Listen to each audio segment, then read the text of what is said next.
नमस्कार, स्वागत है आप सभी का आज की हमारी इस वीडियो में, जहां आज हम आपको बताएंगे रानी आम्रपाली के बारे में। जानेंगे आप कैसे आम्रपाली नगर वधू बनी, कैसे वैशाली में उनका आगमन हुआ और भिक्षुणी बनी। तो इस वीडियो को जरूर अंत तक देखें। आम्रपाली नगर वधू बिहार में एक जिला है जिसका नाम है वैशाली। विश्व को सर्वप्रथम गणतंत्र का पाठ पढ़ाने वाला स्थान वैशाली ही है। यहाँ की नगर वधू आम्रपाली और यहाँ के राजाओं के किस्से इतिहास में भरे पड़े हैं। एक खूबसूरत लड़की से नगर वधू बनने और उसके बाद भिक्षुणी बन जाने की यात्रा ने इतिहास को पलट दिया। आम्रपाली के संबंध में कई कथाएं मिलती हैं। आओ जानते हैं आम्रपाली और बुद्ध का संबंध। आम्रपाली की कथा। कहते हैं कि एक गरीब दंपत्ति को एक अबोध मासूम लड़की आम के पेड़ के नीचे मिली।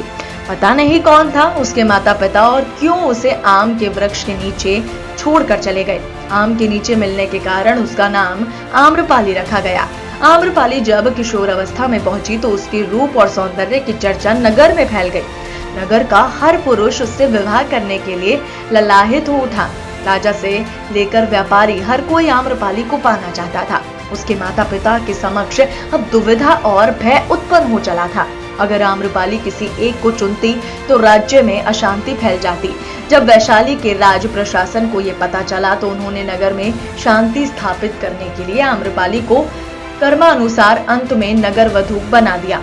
आम्रपाली को जनपद कल्याणी की उपाधि 7 साल के लिए दी गई। इससे साम्राज्य की सबसे खूबसूरत और प्रतिभाशाली महिला को दिया जाता था। आम्रपाली को अपना महल मिला, सेविकाएं मिली और लोगों से शारीरिक संबंध बनाने के लिए चयन का अधिकार भी मिला। इसके साथ ही वो दरबार की नर्तकी भी बन गई।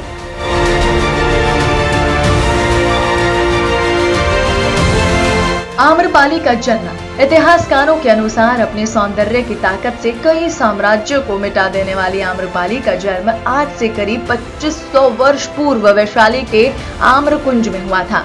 वो वैशाली गणतंत्र के महानमन नामक एक सामंत को मिली थी और बाद में वो सामंत राज्य सेवा से त्याग पत्र देकर आम्रपाली को पुरातात्विक वैशाली के निकट आज के अंबारा गांव चला आया।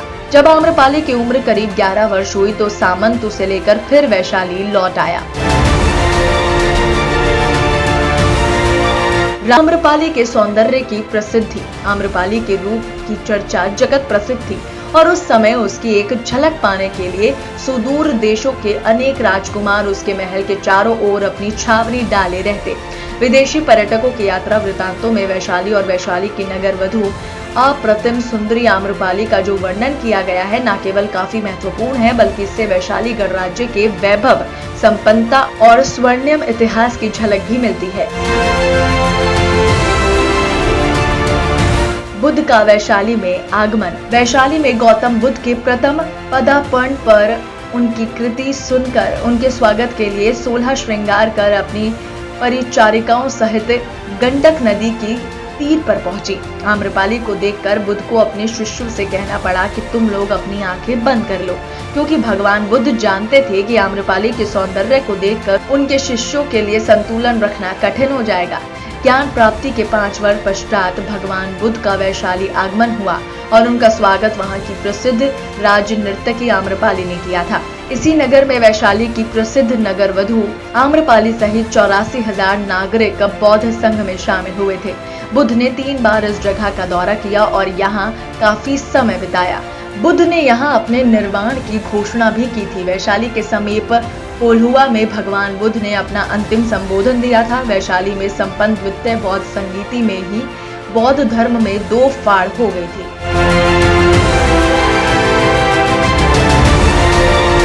भिक्षुणी आम्रपाली। माना जाता है कि जब बुद्ध ने शूणी संघ की स्थापना की थी तब इस संघ के जरिए भिक्षुणी आम्रपाली ने नारियों की महत्ता को जो प्रतिष्ठा दी वो उस समय में एक बड़ी उपलब्धि मानी जाती है। विश्व को अहिंसा का मंत्र बताने वाले भगवान बुद्ध को अपने मानवीय तत्व से आकर्षित और प्रभावित करने वाली वैशाली गणतंत्र की राजनीतिक आम्रपाली की कला चेतना अध्ययन तथा शोध के अभाव में आज भी उपेक्षित है। बौद्ध धर्म के इतिहास में आम्रपाली द्वारा अपने आम्रकानन में भगवान बुद्ध और उनके शिष्यों को निमंत्रित कर भोजन कराने के बाद दक्षिणा के रूप में वो आम्रकानन भेंट देने की बड़ी ख्याति है। इस घटना के बाद ही बुद्ध ने स्त्रियों को बौद्ध संघ में प्रवेश की अनुमति दी थी। आम्रपाली इसके बाद सामान्य बौद्ध भिक्षुणी बन गई और वैशाली के हित के लिए उसने अनेक कार्य किए। उसने केश कटाकर भिक्षा पात्र लेकर सामान्य भिक्षुणी का जीवन व्यतीत किया। ये भी कहते हैं कि आम्रपाली एक बौद्ध भिक्षु पर मोहित हो गई थी। आम्रपाली ने बौद्ध भिक्षु को न केवल खाने पर आमंत्रित किया बल्कि 4 महीने के प्रवास के लिए भी अनुरोध किया था। बौद्ध भिक्षु ने उत्तर दिया कि वो अपने गुरु बुद्ध की आज्ञा के बाद ही ऐसा कर सकते हैं। अंत में आम्रपाली ने गौतम बुद्ध से कहा कि मैं आपके भिक्षु को मोहित नहीं कर पाई और उनकी आध्यात्मिकता ने मुझे ही मोहित कर धर्म की राह पर चलने को विवश कर दिया।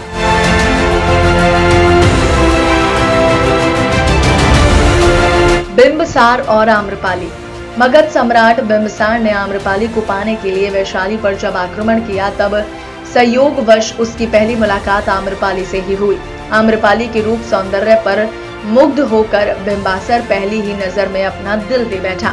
आम्रपाली ने बिंबासर से युद्ध रोकने के लिए कहा और अब बिंबासर ने आम्रपाली की बात मान ली। बिंबासर ने आम्रपाली को मगध की महारानी बनने का प्रस्ताव भी दिया, लेकिन आम्रपाली ने इस प्रस्ताव को अस्वीकार कर दिया क्योंकि वैशाली और मगध शत्रु थे। बिंबसार को आम्रपाली से एक पुत्र भी हुआ था जो बाद में बौद्ध भिक्षु बना। बुद्ध और आम्रपाली की कथा। इस संबंध में एक कथा मिलती है कि एक बार भगवान बुद्ध विचरते हुए वैशाली के वन विहार आए। नगर में उनके दर्शन करने के लिए आम जनों के साथ ही नगर के बड़े बड़े श्रेष्ठी जन भी उनके दर्शन के लिए पहुंचे। हर किसी की इच्छा थी कि तथागत उसका निमंत्रण स्वीकार करें और उसके घर भोजन करने के लिए पधारे। वैशाली की सबसे सुंदर और प्रतिष्ठित गणिका आम्रपाली भी बुद्ध के तपस्वी जीवन को देखकर प्रभावित हो चुकी थी तथा वो भी अपना ये घृणित जीवन छोड़कर भिक्षुणी बनना चाहती थी। यही सोचकर वो भी गौतम बुद्ध को निमंत्रण देने पहुंच गई। बुद्ध ने उनका निमंत्रण स्वीकार कर लिया और वो उसके घर हो भी आए। जब उनके शिष्यों को इस बात का पता चला तो उन्होंने बुरा मानकर उनसे स्पष्ट रूप से कहा कि उन्होंने एक गणिका के घर जाकर बड़ा ही अनुचित कार्य किया है। अपने शिष्यों की बात सुनकर तथागत उन सबसे बोले, श्रावकों, आप लोगों को आश्चर्य है कि मैंने गणिका के घर कैसे भोजन किया।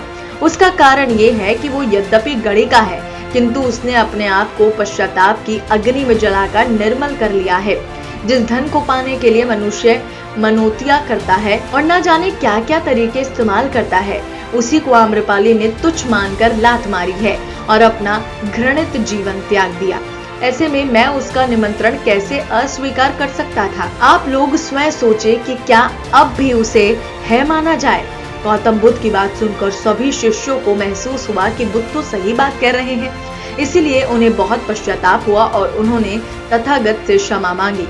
बुद्ध ने भी अपने शिष्यों को माफ कर दिया। अजातशत्रु ने वैशाली पर युद्ध छेड़ा।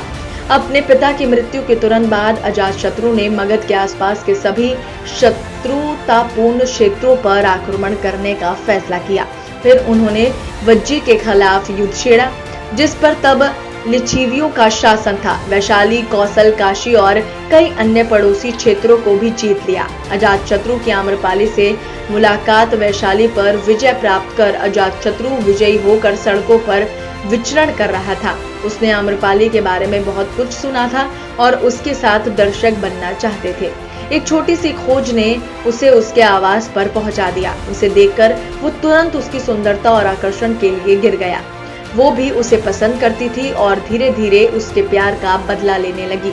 वैशाली के निवासी हालांकि उनके रिश्ते के खिलाफ थे और मांग की कि आम्रपाली को उसके अनुचित व्यवहार के लिए जेल में डाल दिया जाए।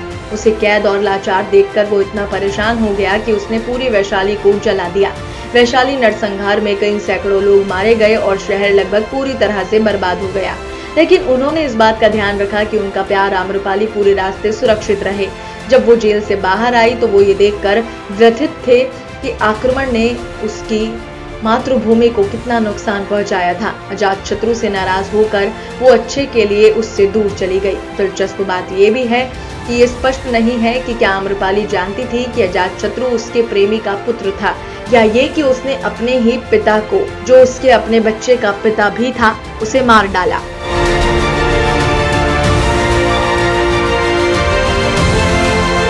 बन गया। आम्रपाली आचार्य चतुरसेन द्वारा लिखित वैशाली की नगरवधु सहित कई अन्य पुस्तकों में शामिल है। The legend of Amrapali, an enchanting saga buried in the sands of times, Anurag Anand द्वारा लिखित, और इसी तरह उनके जीवन और समय पर कई बायोपिक्स फिल्माई गई हैं। उनमें से सबसे प्रसिद्ध फिल्म आम्रपाली 1966 है, जिसमें शीर्षक भूमिका में भव्य वैजंतीमाला और राजा अजातशत्रु के रूप में सुनील दत्त की भूमिका है। 2002 में भारतीय राष्ट्रीय टेलीविजन नेटवर्क दूरदर्शन पर आम्रपाली नामक एक धारावाहिक का प्रसारण भी किया गया था। बाद में लोकप्रिय बॉलीवुड अभिनेत्री हेमा मालिनी ने भारत की महिला नामक एक टीवी श्रृंखला का निर्माण, निर्देशन और अभिनय किया। इस सीरीज में उन्होंने आम्रपाली की कहानी को दिखाया था।